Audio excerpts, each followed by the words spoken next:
Kevin Harvick will. Now he is helmeted and ready to go for the final round of sprint to the finish. Because I can't say sprint cup practice anymore. It's the best for the NASCAR Cup. Darn it! I got through the whole week without $1, and so did he. $1 in the And so did that guy. And so did that guy. Put $1 in. And look at the smile on that face. Well, if you were the pole sitter for the Daytona 500, you'd be smiling too. Yes, sir. It is Daytona 500 final practice, presented by Geico. We'll get it all straight here by Sunday, I promise. Welcome back to Daytona. Mike Joy, Darrell Waltrip, Jeff Gordon. We're still reeling from the great Fox shipboard party last night. They brought in a 228-foot yacht for everybody to party on. Party on, Garth. 22,000 square feet that thing was. Listen, we talk about this being our Super Bowl event. That was a Super Bowl-esque party last night. Great job, Fox. Yes. Okay, now to the business. Let's talk about the track and the business at hand. It is a very overcast day. Tomorrow it's going to be cool, about 68 degrees. Might be a little warmer than that during this practice session, but no sun like we've had for cars to slide around on. And what do you want to do in this? Well, Mike, we call this happy hour. Why? That's what we always call it.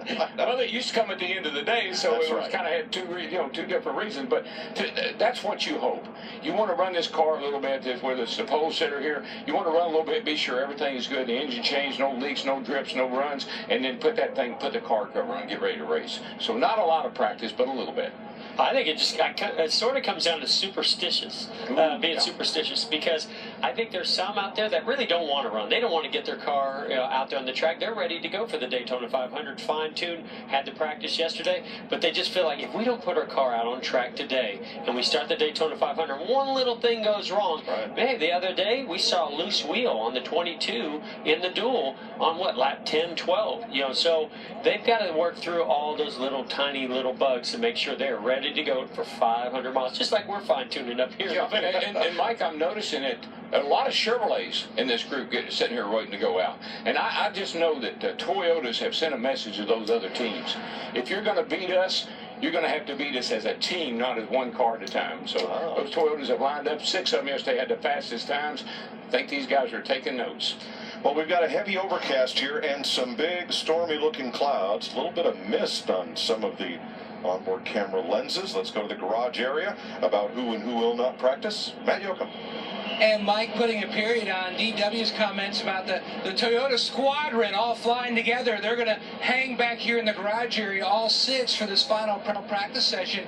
But the Fords welcoming Stuart Haas into the brotherhood, so to speak, to the Blue Oval.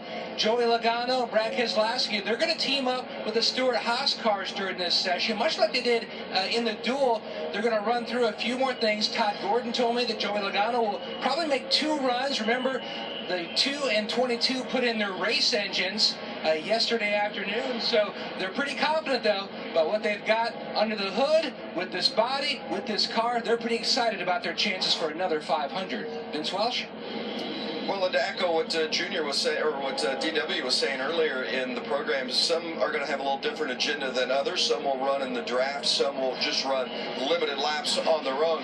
It's not going to be a lot of activity for the 14 of Clint Boyer. They're going to run less than 10 laps just to make sure no vibrations, no leaks, no problems with that Daytona 500 motor. But there's no question there's a little more bounce in the step, not just from this 14 team, but for the entire Stuart Haas group. 14 finished second in the duel, and that was a great way to get the Stuart Haas career started for Clint Boyer. In fact, 3 of the 4 Stuart Haas cars finished in the top 3 of the duel, all 4 of them in the top 10. They're feeling pretty good about their debut here at Daytona. As they should. It's been a good week for them. Kurt Busch is one of those Stuart Haas Fords. They had a press conference this morning with all the Ford team owners, and I don't know how this happened. It turned into a Tony Stewart roast. Well, you know how it happened? Tony Stewart was there. That's exactly right. Tony's one of those guys that don't mind taking a shot at, because he will shoot back. Oh, he definitely shoots back. He's got quite a sense of humor, so he's got pretty thick skin. He can take it, but watch out, because if you're firing bullets, he's going to fire a grenade. Oh, yeah. Tony said the best thing about not driving and being just consistent owner is if I'm late to practice, nobody cares. He says, in fact, if I don't show up for practice, hardly anybody notices. But you know what I always loved about Smoke, and you know this, Jeff. He might get out there on Sunday, and he'll race you, I mean, hard as anybody out there, and you can even have a disagreement with him on Sunday. But you know what he does on Monday? He comes up and wants to go buy you a beer. I mean, that's the kind of guy he is. He's real intense at the track. Totally different guy away from the track.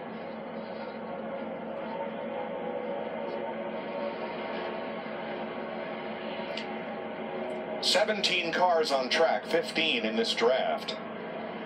In the early minutes of a near 90 minutes of practice. I mean, I'm kind of interested seeing this. We're seeing more cars out here than maybe even I anticipated. It's overcast, guys. We're expecting sun tomorrow, this track to heat up.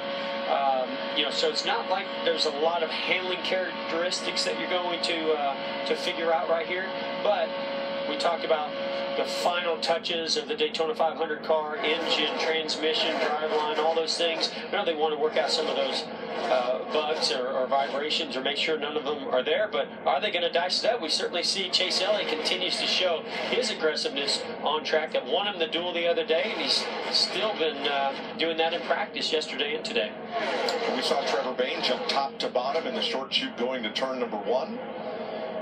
And we listen in on Kurt Busch. Moisture starting to pick up a little bit. Front 4 to the start finish line at the worst area. Most of the track is dry. That's all we need is turn 4. We've had enough trouble in turn 4, now there's a little moisture in that turn. But that, Mike and Jeff, this is the most nerve-wracking session that we have had all week long. Because the last thing you want to have happen is somebody to go out there and wreck one of these cars. Well, there's something we haven't seen much of. Seen happen is teammate Chase Elliott go by Dale Earnhardt Jr. You know, we talked about Dale Earnhardt Jr. Loving to make a statement in these practices, be aggressive and show everybody he's got the car, he's capable of winning the Daytona 500.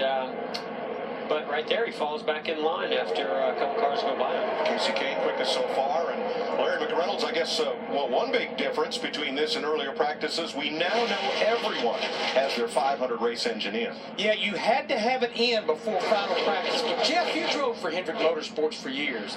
And I'd have to think long and hard to remember speed weeks where we saw all 4 of those Hendrick Chevrolet drivers draft this much during speed weeks. Every time the track has been open, they have been out there. Well, I think a little bit of that has come from what we saw last year, what we saw in the Clash, where they've had some handling issues. The cars have come around on them. And, I mean, we're talking about 7-time champion, you know, Jimmy Johnson. It happened with Dale Jr. last year. Happened with Chase Elliott. Happened with Alex Bowman at Talladega.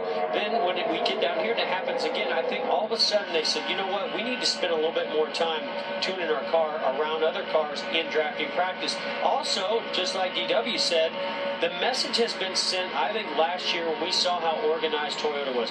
I think we've seen the same thing out of Ford. They said, hey, we've got to work together as manufacturers, as a group, if we're going to take them on. I think we're seeing the same thing out of the Chevrolets, certainly in practice leading into the Daytona 500. Yeah, I think they realized they had a car problem. They had a driver problem. They had a Hendrick Motorsports. They had a car problem, and they had to sort it out. I think they've done a pretty good job of that, watching these guys, you know, in the qualifying races. But this right here makes me a nervous. I'm really nervous. I don't own the car. I'm not driving the car. This makes me nervous. I'm really surprised, to be honest, in the final practice on Saturday leading in the Daytona 500. I love it. Don't get me wrong, but it makes me a little nervous if I'm a crew chief, especially when there's water on the lens and you know it's on their windshield, a little bit of moisture, a little bit less grip, but they're dicing it up like this. Yes, Ricky Stenhouse, top of the chart, the fastest laps turned all week here, 198.5 miles an hour. That's conditions, Mike. I mean, it's perfect conditions. Overcast, no sunshine, track's cool, a lot of grip. These guys are turning it up. This is faster than we saw them running the Clash the other night. Oh, yeah, 198 miles an hour is hauling butt. I'm sorry, in the duel. But you know what, and Larry knows this, I think you too, Jeff, you save your best stuff for the 500. All those preliminary events, you know, you don't come down here and just lay over and run the races. You come prepared, but when it comes time to run the 500, you got your best car, you got your best motor, and you better be doing your best job as a driver. 2 Fords, 3 Chevrolets in the Fast 5 right now.